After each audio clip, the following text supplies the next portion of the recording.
Oke, saya mulai. Assalamualaikum warahmatullahi wabarakatuh. Waalaikumsalam warahmatullahi wabarakatuh. Yang terhormat kepada Bapak Handoko selaku dosen pengampu mata kuliah evaluasi pembelajaran dan yang saya hormati seluruh teman rekan-rekan kelas 6A. Saya izin perkenalkan diri, nama saya Erina Andita Rahmania selaku moderator untuk presentasi hari ini terkait materi tindak lanjut hasil asesmen.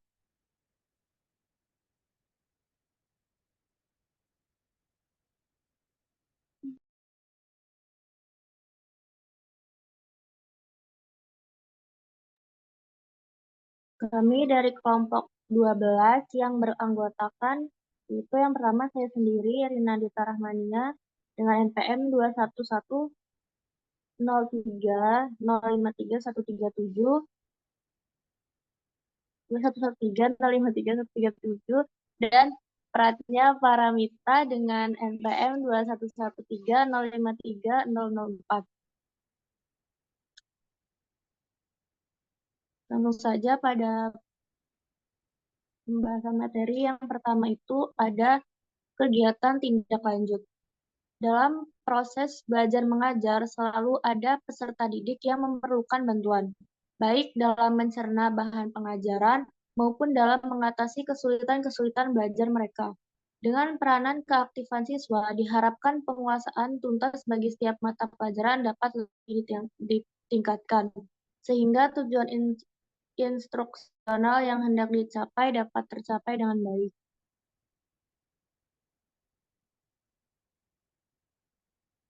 Selanjutnya, ada pemanfaatan evaluasi sangat bergantung pada tujuan evaluasi. Contohnya yaitu ada evaluasi formatif. Tujuan dari evaluasi formatif ini yaitu untuk memperbaiki kegiatan pembelajaran. Hasil evaluasi formatif ini dapat dimanfaatkan untuk mengulangi pelajaran, memperbaiki strategi pembelajaran, atau melanjutkan pembelajaran. Dan yang selanjutnya ada evaluasi sumatif. Tujuan dari evaluasi sumatif ini untuk memberikan nilai sebagai dasar menentukan kenaikan kelas atau kelulusan peserta didik dan pemberian sertifikat bagi peserta didik yang telah menyelesaikan pembelajaran dengan baik. Lalu ada asesmen pembelajaran. Penilaian dalam arti asesmen merupakan suatu proses pengumpulan, pelaporan, dan penggunaan informasi tentang hasil belajar siswa, baik perorangan maupun kelompok, yang diperoleh melalui pengukuran. Penilaian hasil belajar, baik formal maupun informal, hendaknya diadakan dalam suasana yang menyenangkan, sehingga memungkinkan peserta didik menunjukkan apa yang dipahami dan mampu dikerjakannya. Hasil belajar seorang peserta didik dalam periode waktu tertentu dibandingkan dengan hasil yang dimiliki peserta didik tersebut sebelumnya dan tidak dianjurkan untuk dibandingkan dengan peserta didik lainnya. Dengan demikian, peserta didik tidak merasa dihakimi oleh guru, tetapi dibantu untuk mencapai kompetensi atau indikator yang diharapkan. Untuk presentasi selanjutnya, saya serahkan kepada Pratnya saya persilakan. Baik, terima kasih moderator atas kesempatannya. Di sini saya akan melanjutkan presentasi selanjutnya, yaitu tahapan dalam asesmen dan tindak lanjut. Ada perencanaan, pelaksanaan asesmen, analisis data, penyusunan laporan, dan tindak lanjut. Slide selanjutnya.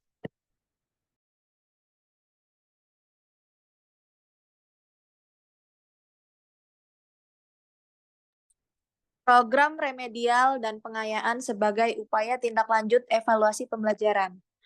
Abdul Majid dalam Diani dan kawan-kawan 2024 mengartikan program remedial sebagai bentuk khusus dari pembelajaran yang diberikan kepada seseorang atau beberapa murid yang mengalami kesulitan belajar.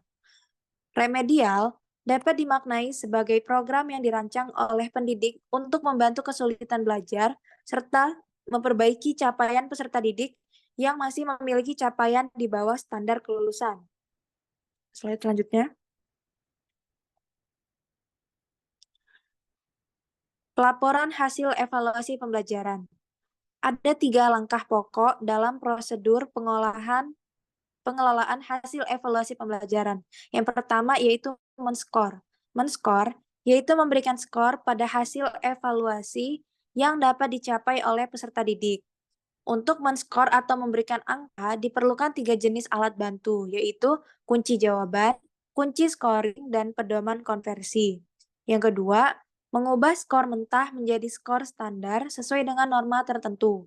Dan yang ketiga, mengkonversikan skor standar ke dalam nilai, baik berupa huruf atau angka, menurut Avandi tahun 2013.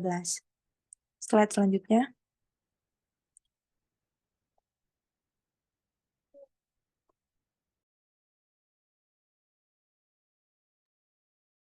Semua hasil evaluasi harus dilaporkan kepada berbagai pihak yang berkepentingan, seperti orang tua atau wali, dan peserta didik itu sendiri sebagai akuntabilitas publik.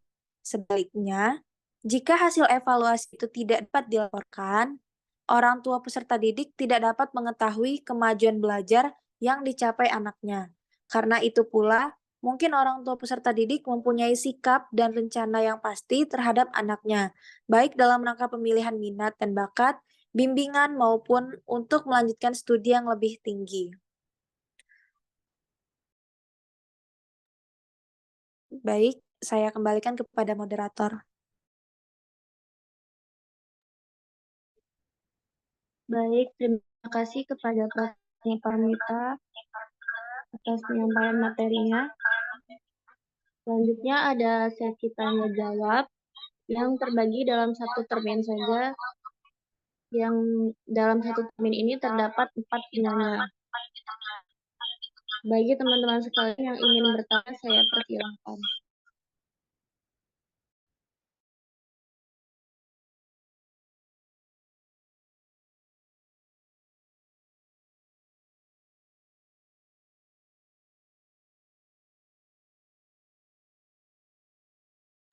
Izin bertanya.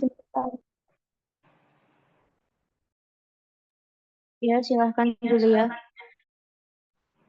Baik, terima kasih atas waktunya. Moderator, perkenalkan nama saya Julia Ningsi, NPM 213053057. Pertanyaan saya ialah apa saja tantangan yang sering dihadapi dalam tindak lanjut hasil asesmen? Terima kasih.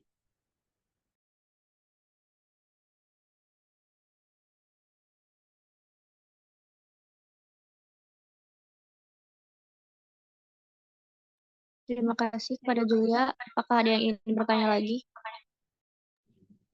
Izin bertanya. Ya, silahkan Ayu. Baik, sebelumnya izin memperkenalkan diri. Nama saya Ayu Katnianti, NPM 21130530212. Izin bertanya, bagaimana cara mengukur efektivitas tindak lanjut hasil dari asesmen?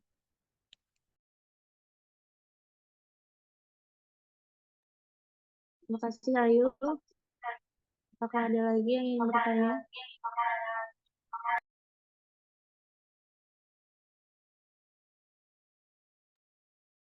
Kepada Nisa Bella dipersilakan. Terima kasih kesempatannya moderator. Sebelumnya, izin memperkenalkan diri. Nama saya Nisa Bella Puspita dengan NPM 21130532221. Izin bertanya, mengapa penting untuk melakukan tindak lanjut setelah asesmen? Terima kasih.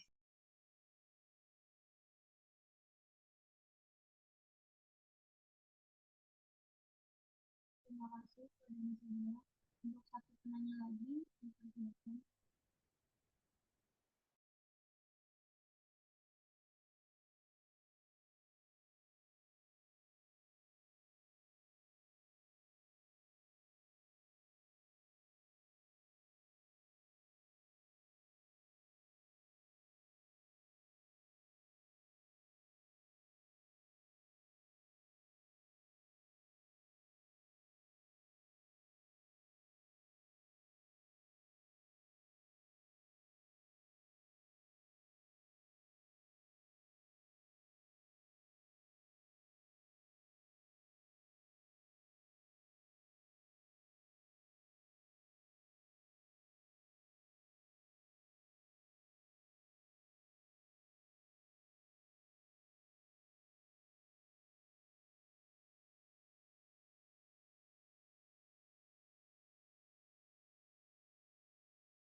Baik, izin bertanya, moderator.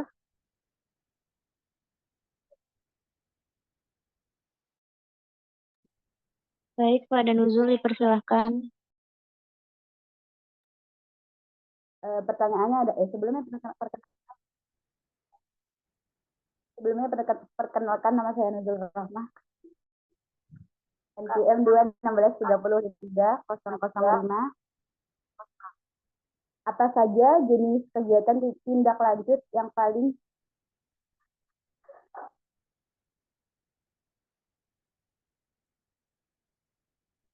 baik? Saya ulangi, pertanyaannya adalah apa saja jenis kegiatan tindak lanjut yang paling efektif untuk meningkatkan pemahaman siswa? Terima kasih.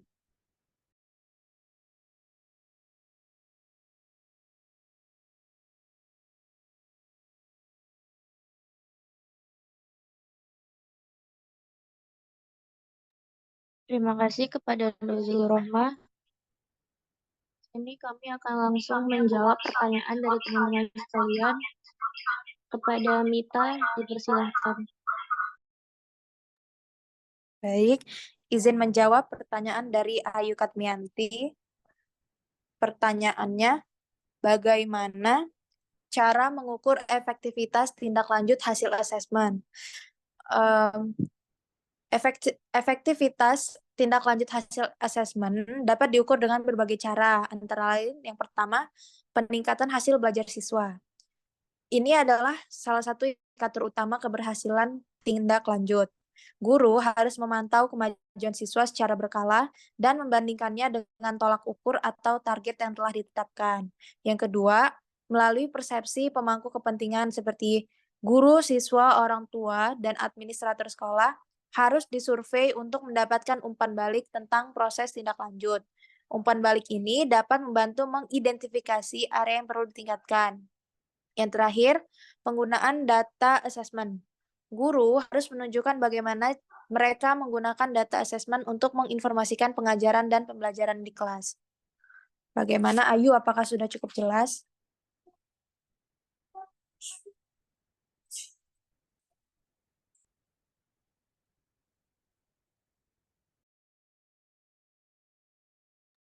Sudah cukup jelas, terima kasih atas penjelasannya.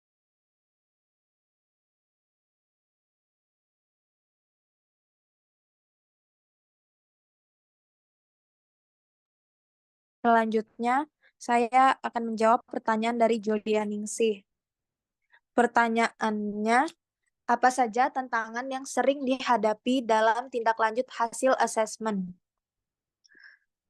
Adapun beberapa tantangan umum yang dihadapi dalam tindak lanjut hasil asesmen meliputi yang pertama, kurangnya waktu dan sumber daya. Yang kedua, kurangnya komunikasi dan kolaborasi. Yang ketiga, keterampilan dan pengetahuan yang tidak memadai. Dan yang keempat, kurangnya dukungan sistemik. Dan yang terakhir, keengganan untuk berubah. Beberapa siswa dan guru mungkin enggan untuk berubah berdasarkan hasil asesmen. Penting untuk menciptakan budaya belajar yang positif dan suportif, di mana semua orang merasa nyaman, menerima umpan balik, dan membuat perubahan yang diperlukan untuk meningkatkan. Bagaimana, Julia? Apakah sudah cukup jelas? Cukup, terima kasih.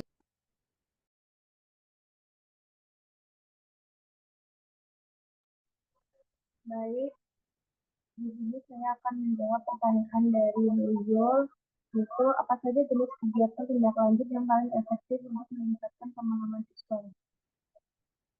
Di sini yang pertama itu adalah memberikan tugas atau latihan yang harus dikerjakan di rumah atau di rumah. Yang kedua, membahas materi pelajaran yang belum dikuasai siswa. Yang ketiga, membaca materi dari sumber lain. Yang keempat, memberikan motivasi atau bimbingan belajar. Dan yang terakhir, menginformasikan topik yang akan dibahas pada pertemuan berikutnya.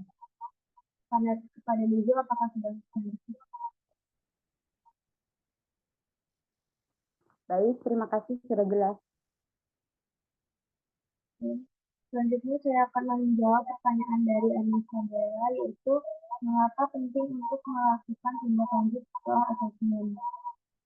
Jawabannya, Tindak lanjut setelah asesmen penting karena membantu memastikan bahwa hasil asesmen diterapkan untuk perbaikan nyata.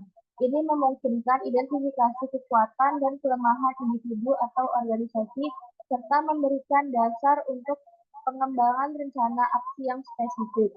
Tindak lanjut juga membantu memantau kemajuan, membuat penyesuaian yang diperlukan, dan memastikan bahwa tujuan yang telah ditetapkan tercapai. Bagaimana nih, Bang?